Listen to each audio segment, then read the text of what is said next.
Bharatiya Janata party ने सारी एजेंसियों का दुरुपयोग करके पिछले 10 साल में हमारे एक एक नेता की पूरी जिंदगी खंगाल डाली, लेकिन इनको मिला कुछ नहीं है। केवल और केवल फर्जी एफआईआर करते हैं और फर्जी एफआईआर में फिर केस चलता रहता है। पिछले एक बारिश में पूरी दिल्ली का बुरा हाल हो गया है। चारों तरफ दिल्ली बेहाल हो गई है, सड़क टूटी पड़ी है, पावर कट लग रहे हैं पूरी दिल्ली में, प्राइवेट स्कूल वालों ने लूट मचा रखी है।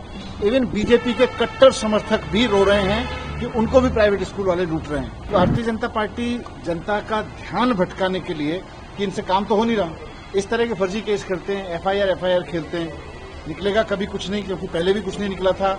फर्जी केस करते हैं तो निकलेगा इसमें भी कुछ नहीं, लेकिन जनता का मुद्दों से ध्यान भटकाने के लिए केस करते हैं। सर, आपको आज एसीबी ने बुलाया है, इससे पहले भी बुलाया था।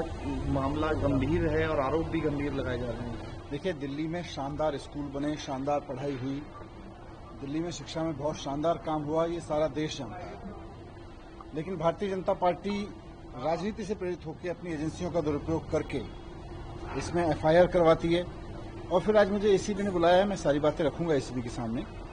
लेकिन मैं यही कहना चाहता हूं कि पूरी तरह से राजनीति से प्रेरित मामला है। भारतीय जनता पार्टी ने सारी एजेंसियों का दुरुपयोग करके पिछले 10 साल में हमारे एक एक नेता की पूरी जिंदगी खंगाल डाली, लेकिन इनको मिला कुछ नहीं है।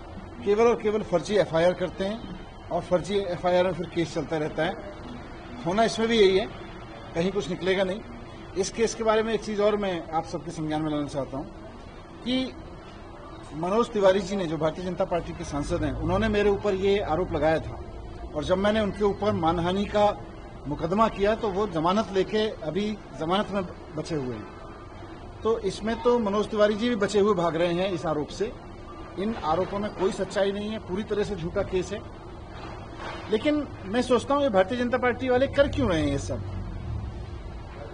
अभी समझ में आता है कि दिल्ली की जनता ने इनको मैंडेट दिया कि दिल्ली के लोगों के लिए काम करो। काम तो करना बीजेपी वालों को आता नहीं है, ना इनको स्कूल आता, ना अस्पताल आता, ना मोहल्ला क्लिनिक बनाने आते, ना इनको सड़कें ठीक करनी आती, ना बिजली ठीक करनी आती, ना पानी ठीक करना आता, ना बारिश का मैनेजमेंट करना आता।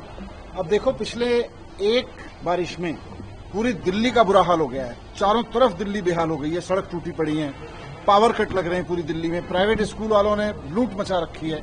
इवन बीजेपी के कट्टर समर्थक भी रो रहे हैं कि उनको भी प्राइवेट स्कूल वाले लूट रहे हैं। वैसे में भारतीय जनता पार्टी जनता का ध्यान भटकाने के लिए कि इनसे काम तो हो नहीं रहा, इस तरह के फर्जी केस करते हैं, एफआईआर खेलते हैं।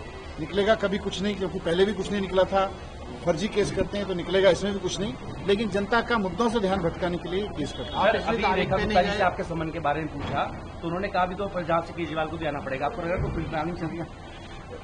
इसलिए मैंने कहा ना, पूरी दिल्ली में ना बीजेपी के किसी कार्यकर्ता को समझ में आ रहा है कि उनकी सरकार क्या करने वाली है, दिल्ली में क्या कर रही है। इनके कार्यकर्ता भी प्राइवेट स्कूल के हाथों लुट रहे हैं। इनके कार्यकर्ता बीजेपी के कट्टर समर्थक भी ट्वीट कर रहे हैं कि पावर कट से बुरा हाल है, सड़कों का बुरा हाल हो गया दिल्ली में। एक बारिश में पूरी दिल्ली बेहाल हो गई और ये केजरीवाल को गाली देने में बिजी हैं, ये एफआईआर कराने में बिजी हैं।